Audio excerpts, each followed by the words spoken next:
Welcome back to all. मैं Faizan sir आपके लिए लेके आया हूँ आज फिजिक्स के कुछ टॉपिक्स जो कि डिस्कस करूंगा आपके सामने। और ये टॉपिक्स है हमारे फिजिक्स से रिलेटेड जो कि है यूनिट सेकंड के class 11 unit and measurement unit के हैं। जो कि टॉपिक है हमारा आज का डायमेंशन एनालिसिस।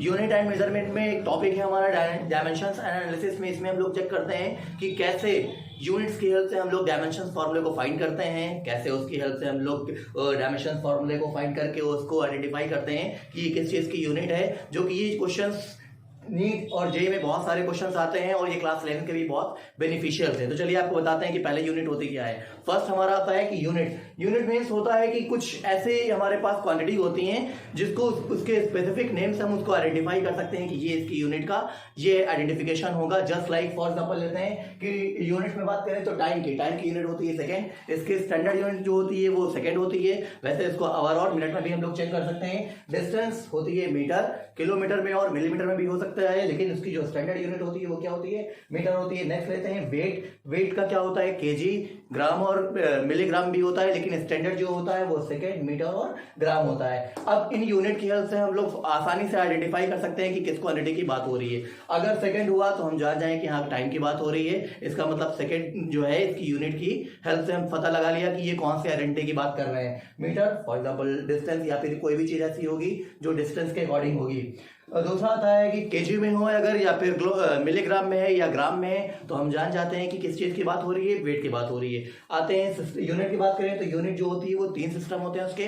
फर्स्ट बात करते हैं तो पहला होता है एमकेएस सिस्टम, एसआई सिस्टम दूसरा होता है और तीसरा होता है सीजीएस सिस्टम। एमकेएस की बात करें तो एमकेएस का फॉर्म इसका जो फुल फॉर्म होता है वो होता है मीटर, किलोग्राम और सेकेंड।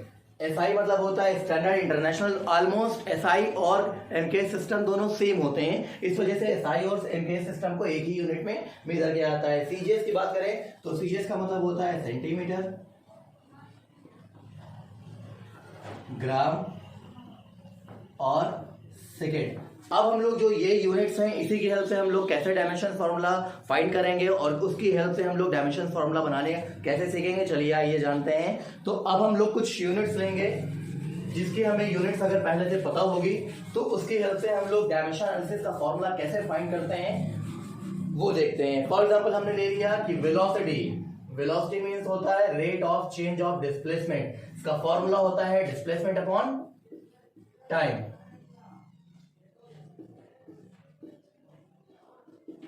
हम जानते हैं कि डिस्प्लेसमेंट हो या डिस्टेंस हो दोनों की यूनिट क्या होती है, मीटर, और टाइम की यूनिट क्या होती है, सेकेंड। मीन्स आ गई मीटर पर सेकेंड हमारे पास यूनिट आ गई। अगर डायमेंशंस की बात करें तो डायमेंशंस यूनिट वो फॉर्मूला होता है, एक फंडामेंटल यूनिट होती है जो कि हमारी आती है यूनिट से ही। अगर कोई भी यूनिट में जिसके ऊपर जितनी पावर होती है और इसको डिनोमिनेटर में हम लोग ले लेते हैं, जो डिनोमिनेटर में होता है उसको हम लोग नोमिनेटर में ले जाते हैं। फॉर एग्जांपल मीटर पर सेकंड था, सेकंड की पावर 1 थी, ऊपर जाएगी तो सेकंड की पावर -1 हो जाएगी। जो ये पावर आती है इसी को हम लोग बोलते हैं डायमेंशंस। तो ये -1 इसका क्या हो जाएगा, डायमेंशंस ऑफ वेलोसिटी हो जाएगा। मींस वेलोसिटी का डायमेंशन फॉर्मूला हो जाएगा ये ms-1। अब इसको डिफाइन अलग अलग करते हैं, जैसे मीटर का L होता है, किलोग्राम का M होता है जो कि मास की यूनिट होती है, और टाइम का सेकंड होता है, उसका डायमेंशंस का सिंबल होता है T। तो आपको बता देता हूं कि अगर कोई भी चीज लेंथ है या फिर डिस्टेंस है और उसकी यूनिट हम लोग मीटर ले रहे हैं तो उसका डायमेंशन जो फॉर्मूला हो जाएगा वो L हो जाएगा, और इसको हम लोग हमेशा बिग ब्रैकेट में ही शो करते हैं। नेक्स्ट आता है हमारा अगर टाइम होता है तो उसको हम लोग हमेशा इसकी यूनिट क्या होती है, T होती है, और इसको हम लोग लेते हैं कैपिटल T से, और इसको भी हम लोग बिग ब्रैकेट में करते हैं। लास्ट आता है हमारा मास या फिर वेट जिसकी यूनिट क्या होती है, केजी, और इसको हम लोग लेते हैं क्या, कैपिटल M से। मीन्स MLT जो MLT का फॉर्म होता है ये डायमेंशन एनालिसिस के सिंबल्स हैं जो कि कहां से डिफाइंड हुए हैं हम लोगों को, यूनिट से। तो चलिए अब आप बात करते हैं दूसरी यूनिट की कि अगर वेलोसिटी का डायमेंशन फॉर्मूला निकालना हो तो कैसा निकालेंगे। हमारे पास यूनिट आ गई है ms की पावर -1। मीटर मतलब होता है क्या, उसका डायमेंशन फॉर्मूला होता है L, और सेकंड का होता है T की पावर -1 लगा देंगे तो ये इसका क्या हो जाएगा, डायमेंशन फॉर्मूला हो जाएगा वेलोसिटी का। दूसरी क्वांटिटीज उठाते हैं, जैसे हमारे पास आता है नेक्स्ट एक्सेलरेशन।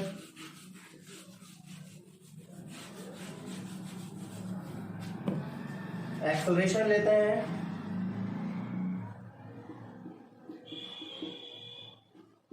एक्सेलरेशन का फॉर्मूला होता है वेलोसिटी अपॉन टाइम।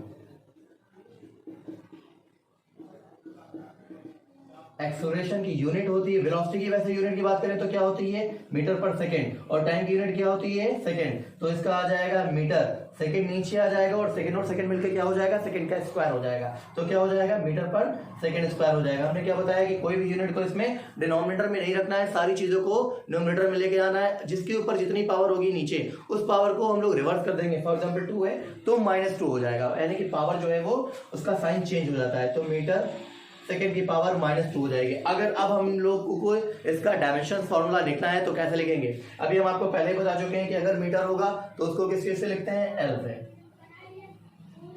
और समय को टाइम को किस चीज से लिखते हैं सेकेंड को टी से, तो टी के एस के ऊपर -2 थी तो हम लोगों ने -2 पावर लगा दी, और ये इसकी यूनिट डायमेंशन फॉर्मूला क्या हो जाएगा LT-2, ये इसका हो गया एक्सेलरेशन का फॉर्मूला। तो चलिए कुछ क्वांटिटी हम आपको देते हैं और उसको हम लोग बताते हैं कि कैसे होता है। लेते हैं एरिया का, वॉल्यूम का, डेंसिटी का, कुछ डिफरेंट देंगे, फिर उसके बाद हम लोग थोड़ा हाई लेवल पे आएंगे। पहले स्टार्ट करते हैं बेस से, जिसमें आप लोगों को थोड़ा बेस स्ट्रांग हो जाए कि हम लोग स्टार्ट करना जान जाए कि डायमेंशंस को आप लोग फाइंड कैसे करते हैं। तो फर्स्ट आता है एरिया। आप लोग जानते हैं कि एरिया का फॉर्मूला होता है लेंथ इनटू ब्रेथ, और अगर बात करें इसकी यूनिट की तो लेंथ की भी यूनिट मीटर होती है और ब्रेथ की भी यूनिट मीटर होती है, मींस इसकी यूनिट आ जाएगी मीटर स्क्वायर। अगर मीटर की बात करें तो इसका डायमेंशन सिंबल क्या होता है एल।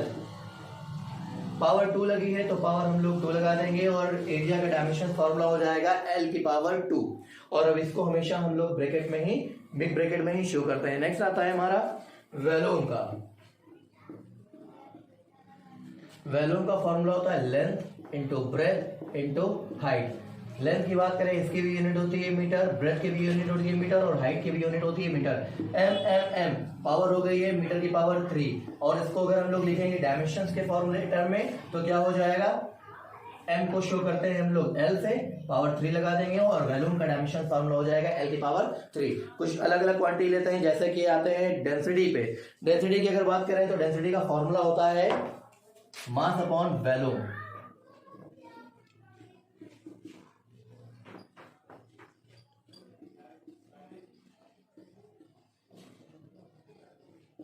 अभी आप लोग मास को बता चुके हैं क्या होता है, कैपिटल एम से इसको डिनोट करते हैं डायमेंशन एनालिसिस के टर्म में, और वॉल्यूम को लिखते हैं एल की पावर 3 से।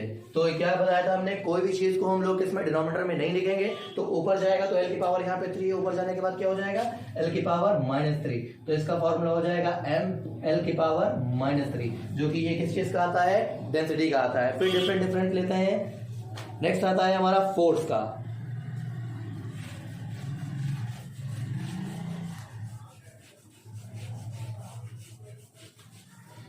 फोर्स का फॉर्मूला होता है मास इनटू एक्सेलरेशन।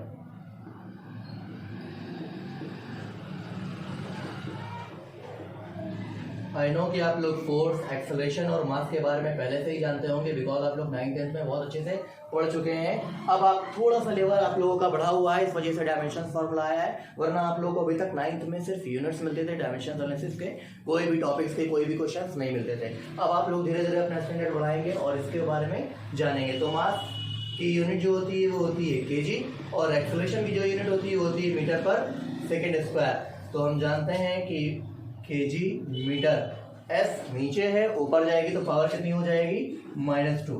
केजी को डिनोट करते हैं किस चीज से, एम से, मीटर को डिनोट करते हैं एल से, और सेकेंड को डिनोट करते हैं टी से, पावर 2 लगा देंगे, और फोर्स का डायमेंशन फॉर्मूला हो जाएगा एम एल टी की पावर -2, जो कि हम लोगों ने बहुत आसानी से इसको फाइंड कर लिया। चलिए नेक्स्ट चलते हैं वर्क पे। वर्क का फॉर्मूला होता है फोर्स इनटू डिस्प्लेसमेंट।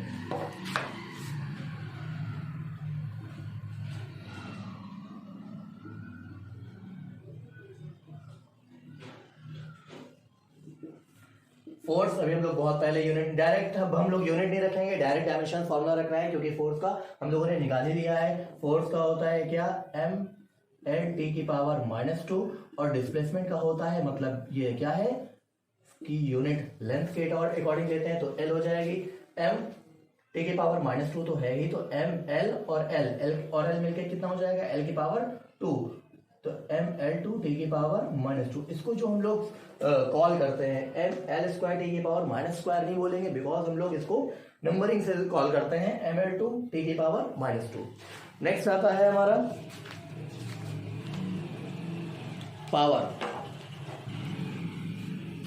पावर के भी डायमेंशन फॉर्मूला निकाल के दिखाएंगे आप लोगों को कैसा निकलेगा।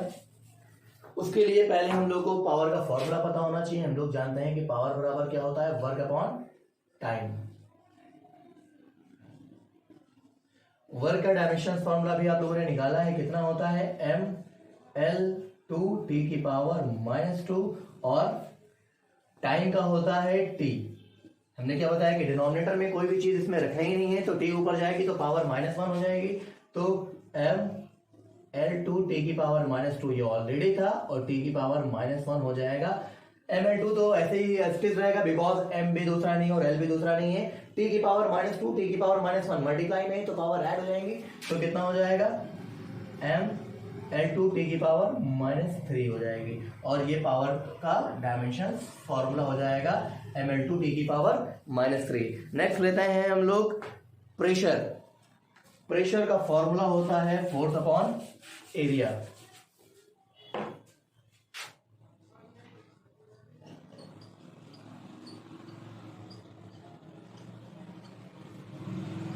अभी आप लोगों ने फोर्स का भी निकाला है और एरिया का भी निकाला है। जो फोर्स का होता है उसका डायमेंशन फॉर्मूला होता है mL की पावर -2 और एरिया का फॉर्मूला होता है L की पावर 2। L की पावर 2 जो है वो ऊपर जाएगी तो -2 हो जाएगी, तो क्या हो जाएगा mL की पावर -2 और L की पावर -2। चेक करते हैं हम लोग पहले, तो m के भी कोई क्वांटिटी नहीं है, t की भी कोई दूसरी क्वांटिटी नहीं है, तो वो तो एज इट इज रहेंगे। लेकिन हम लोग क्या क्या ऐड करेंगे, मीन्स L की पावर 1 और L की पावर 2 को ऐड कर देंगे। 1 में से 2 को ऐड करेंगे, -2 को ऐड करेंगे तो -1 बचेगा, तो क्या हो जाएगा mL की पावर -1 t की पावर -2। ये क्या हो जाएगा, प्रेशर का डायमेंशन फॉर्मूला हो जाएगा। तो आप लोग जान गए कि किस तरह से फाइंड किया जाता है डिफरेंट क्वांटिटीज को। पहले हम लोग क्या करते हैं, उसको फॉर्मूले के टर्म में लिखने के बाद उसकी यूनिट को लिख देते हैं, और यूनिट को ही हम लोग चेंज कर देते हैं डायमेंशंस के फॉर्मूले में। जो कि इसका जो मेन होता है स्टैंडर्ड फॉर्मूला डायमेंशंस का, वो होता है m की पावर a, L की पावर b और t की पावर c। मीन्स मास के ऊपर जो भी पावर होती है वो पावर को शो कर देते हैं। लेंथ के ऊपर जो भी पावर होती है, जो कि इसकी यूनिट होती है क्या, मीटर, उसके ऊपर भी पावर कर देते हैं। और t की पावर जो भी मीन्स सेकंड होता है, सेकंड का डायमेंशन फॉर्मूला होता है t, उसके ऊपर भी जो भी पावर होती है वो लिख देते हैं। तो ma, lb और t की पावर c जो होते हैं वो क्या कहलाते हैं, स्टैंडर्ड ऑफ डायमेंशन फॉर्मूला। इसी के फॉर्म में हम लोग सारे डायमेंशन फॉर्मूलों को फाइंड करते हैं, और इसको हमेशा बड़े ब्रैकेट में करते हैं। कोई भी क्वांटिटी को डिनोमिनेटर में नहीं रखना है, सारी चीजों को हम लोग को न्यूमरेटर में लेके जाना है, भले ही पावर -1 क्यों ना हो जाए। तो चलिए इसके नेक्स्ट टॉपिक पे जाते हैं। डायमेंशन फॉर्मूला आई होप कि आप लोग जान गए होंगे किस तरह से निकालता है। इसके यूजेस ऑफ डायमेंशन इक्वेशंस, कैसे इसका यूज करते हैं। Subscribe to my channel and also press this bell icon so you never miss any new updates, cause whenever we upload new video you will get a notification on your phone. इसमें next topic जो हमारा आता है वो uses of dimensions of equations है, जो कि हम लोग डिस्कस करेंगे डायमेंशन फॉर्मूले के बाद। मैं आशा करता हूं कि आप लोगों को डायमेंशन फॉर्मूला निकालना आ गया होगा। अगर आप लोगों को डायमेंशन फॉर्मूला निकालना नहीं आया तो आप लोग बताइएगा, एक बार और रीशूट कर दूंगा। उसके बाद उसी की हेल्प से हम लोग क्या कर रहे हैं कि इसके इक्वेशंस को कैसे करते हैं। तो इसके कुछ 3 टॉपिक्स हैं जो कि इसके इक्वेशंस को यूज करते हैं डायमेंशन फॉर्मूले की हेल्प से। पहला आता है conversion of units of system. एक यूनिट के सिस्टम को दूसरे अदर यूनिट सिस्टम में कैसे चेंज करते हैं। फॉर एग्जांपल मान लिया कि कोई भी क्वांटिटी अगर केएस या एसआई सिस्टम में है, उसको हम लोग को सीजे सिस्टम में चेंज करना है, तो डायमेंशन फॉर्मूले की हेल्प से हम लोग कैसे चेंज करते हैं वो देखते हैं। दूसरा हमारा आता है करेक्टनेस ऑफ इक्वेशंस। अगर कोई भी इक्वेशंस दी हुई है, क्या वो करेक्ट है कि नहीं करेक्ट है, उसका ये रोल है कि अगर दोनों डायमेंशन दोनों साइड के डायमेंशन फॉर्मूले इक्वल होते हैं तो वो क्या होता है, करेक्ट होती है, अदरवाइज इनकरेक्ट होता है। और तीसरा आता है establish of various quantities of equations. अलग अलग क्वांटिटीज के अलग अलग क्वांटिटी हम लोग को दे दी जाती है, उसकी हेल्प से हम लोग एक रिलेशन एस्टेब्लिश करके हम लोग एक क्वांटिटी बनाते हैं और एक फॉर्मूला बनाते हैं। तो चलिए पहले बात करते हैं क्या है पहला इसका टॉपिक है correctness of conversion of unit, यानी एक सिस्टम से दूसरे सिस्टम में यूनिट को कैसे कन्वर्ट किया जाता है हम लोग बात करेंगे। तो चलिए एग्जांपल के तौर पे हम लोग ले लेते हैं फोर्स की अगर बात करें तो फोर्स को फर्स्ट टाइम हम लोग ले लेते हैं किसमें, मान लिया कि हम लोग के पास फोर्स जो है वो एमकेएस सिस्टम में है, और दूसरा हम लोग को जो चेंज करना है उसको चेंज करना है हम लोग को सीजीएस सिस्टम में। मैं आपको बता दूं कि एमकेएस सिस्टम और सीजीएस सिस्टम की दोनों की यूनिट क्या होती है फोर्स की, और कैसे पता लगाएंगे कि कितना है। जो एमकेएस सिस्टम होता है उसकी यूनिट होती है न्यूटन, और जो सीजीएस सिस्टम होता है उसकी यूनिट होती है डाइन। डाइन मीन्स एवल वाला डाइन नहीं, डाइन इसकी यूनिट होती है DYNE, डाइन, नॉट एवल।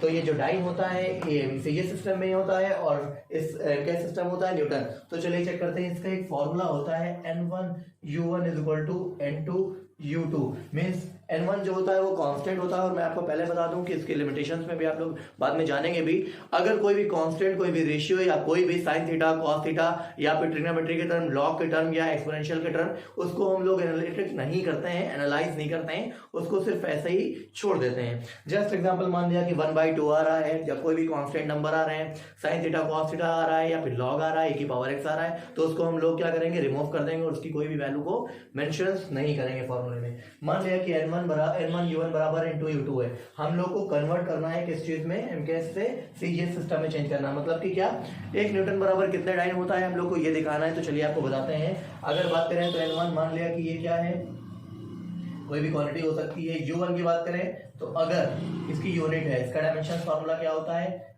mLT⁻²। इसी तरह ले लिया N2, और इसका क्या होता है, mLT⁻²।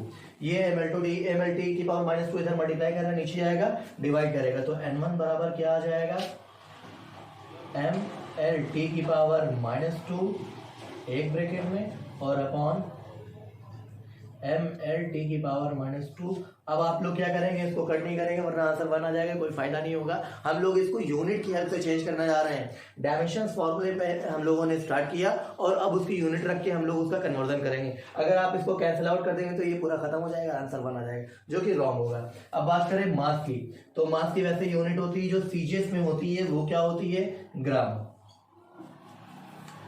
मीटर के लेंथ की जो यूनिट होती है वो सेंटीमीटर होती है, और टाइम की जो होती है वो होती है सेकंड की, सेकंड में ही रहती है।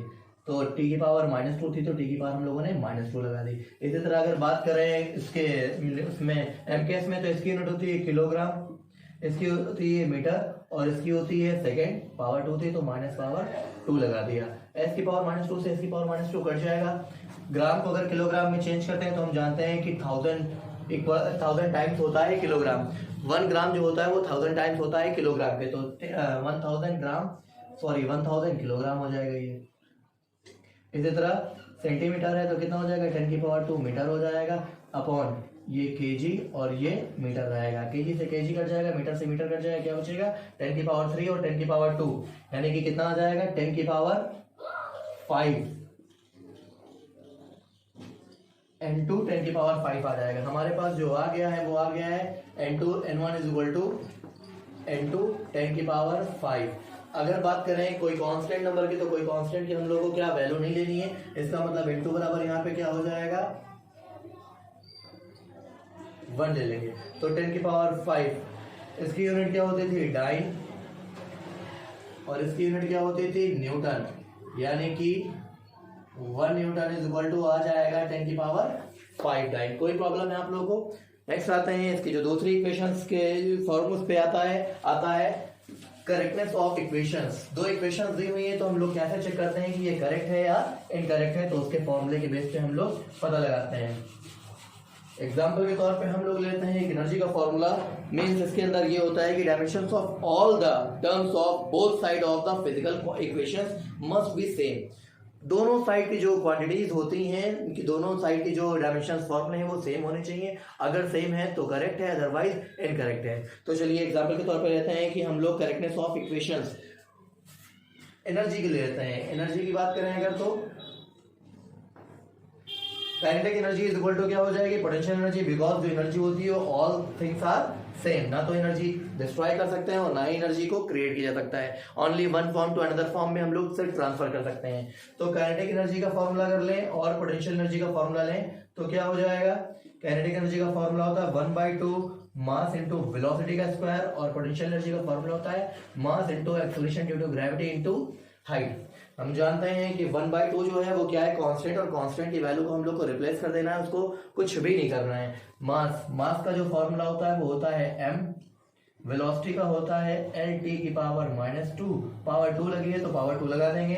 इसी तरह मास का होता है m, acceleration due to gravity का होता है LT की पावर वेलोसिटी का होता है LT की पावर -1 और एक्सेलरेशन ड्यू टू ग्रेविटी का होता है LT की पावर -2 और हाइट का होता है L मींस लेंथ। इसको अगर रखेंगे तो m पावर 2 लगी हुई है L पे तो L की पावर 2 हो जाएगी, T की पावर -1 2 से मल्टीप्लाई करेंगे तो T की पावर -2 हो जाएगी। तो LHS में आ गया m × T की पावर -2। नेक्स्ट आता है m, तो हम लोगों ने ऐसे ही लिख दिया 1L और 1L L हो जाएगा L की पावर 2 T की पावर -2। आप लोग देख सकते हैं कि LHS बराबर RHS है, means LHS right hand side जो भी डायमेंशन फॉर्मूला है वो लेफ्ट हैंड साइड के इक्वल है। इसका मतलब ये इक्वेशन जो है वो करेक्ट है। हम लोगों ने कौन से इक्वेशंस को उठाया था? एनर्जी के इक्वेशंस को उठाया था, उससे करेक्ट किया था कि ये कैसे सॉल्व करते हैं। नेक्स्ट आता है हमारा establish the relation among the various physical quantities. Different physical quantities को उठाएंगे और चेक करेंगे कि इससे कैसे हम लोग रिलेशन एस्टेब्लिश करते हैं। तो पहला हम लोग एग्जाम्पल के तौर पर ले लेते हैं expression for the time period of simple pendulum. Simple pendulum की अगर एक्सप्रेशन को फाइंड करना होता है कि कैसे इसका फॉर्मूला आता है तो चलिए उसके बेस पे हम लोग डायमेंशंस फार्मूले के बेस पे हम लोग उसका फॉर्मूले को एस्टेब्लिश करते हैं। तो जो टाइम पीरियड होता है वो उसके अंदर टी होता है, जो मास होता है मास ऑफ बॉब मीन्स जो वो रोटेट करता है उसको बोलते हैं बॉब, वो क्या होता है? उसका मास m होता है। और जो स्ट्रिंग की हाइट होती है या लेंथ होती है उसको बोलते हैं l। अगर बात करें इसके अंदर एक्सेलरेशन ड्यू टू ग्रेविटी लगता है, बिकॉज वो मूव करता है तो उसके अंदर मूवमेंट के तौर पे एक्सेलरेशन ड्यू टू ग्रेविटी लगता है, तो वो एक्सेलरेशन क्या हो जाता है? Small g। तो जो टाइम पीरियड होता है वो होता है ये वाला तीसरा है और इसका नाम है establish the equation of amongst the various physical quantities. Different physical quantities को लेके हम लोग एक रिलेशन एस्टेब्लिश करेंगे जो कि हम लोग इक्वेशंस बनाएंगे। जो टाइम पीरियड होता है पेंडुलम का वो डिपेंड करता है मास पे, मास ऑफ बॉब पे। फिर टाइम पीरियड जो होता है वो डिपेंड करता है लेंथ ऑफ स्ट्रिंग पे। टाइम पीरियड जो होता है वो डिपेंड करता है acceleration due to gravity of bob पे, यानी कि T proportional to M, T proportional to L और T प्रोपोर्शनल टू G।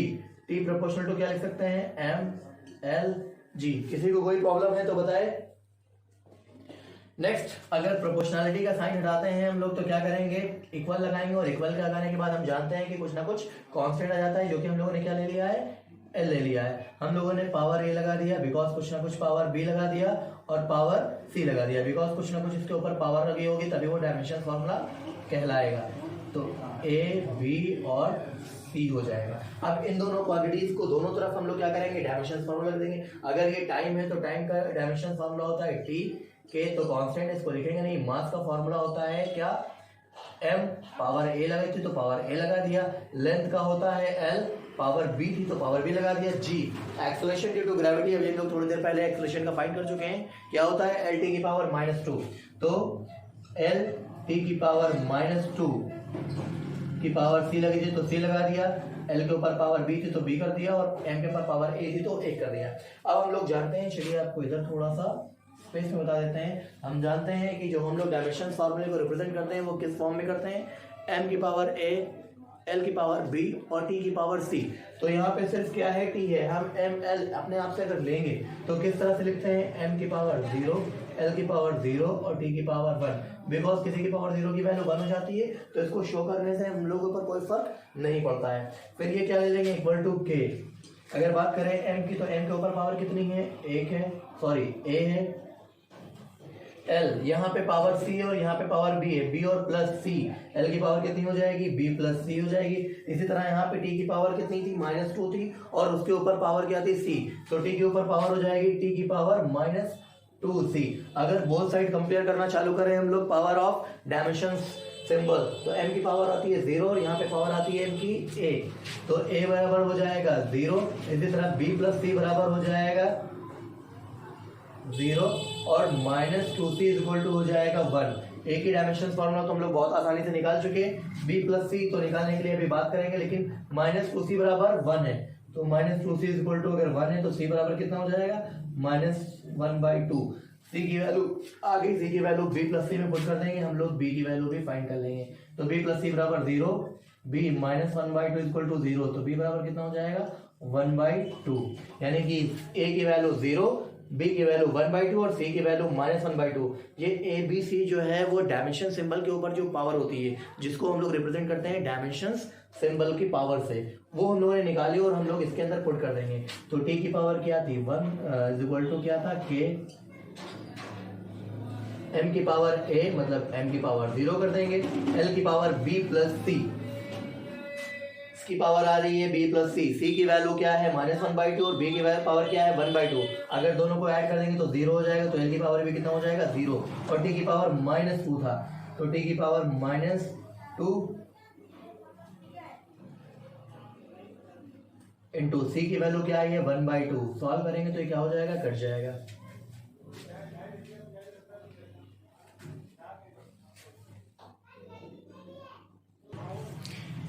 जो ए बी सी की वैल्यू है जो हम पुट कर रहे थे वो थोड़ा सा एरर आ रहा था। इसका मतलब क्या है, टी की जो वैल्यू होगी के टी इज इक्वल टू के एम की पावर ए, एल की पावर बी और जी की पावर सी, जो इक्वेशन फर्स्ट हम लोगों ने ली थी, इसके अंदर ए बी सी की वैल्यू पुट कर देंगे। तो टी इज इक्वल टू आता है के एम की पावर ए, तो मीन्स हो जाएगा मास की पावर 0, एल की पावर बी, एल की पावर आई है हमारी 1/2 और जी की पावर सी, सी की पावर आई है -1/2।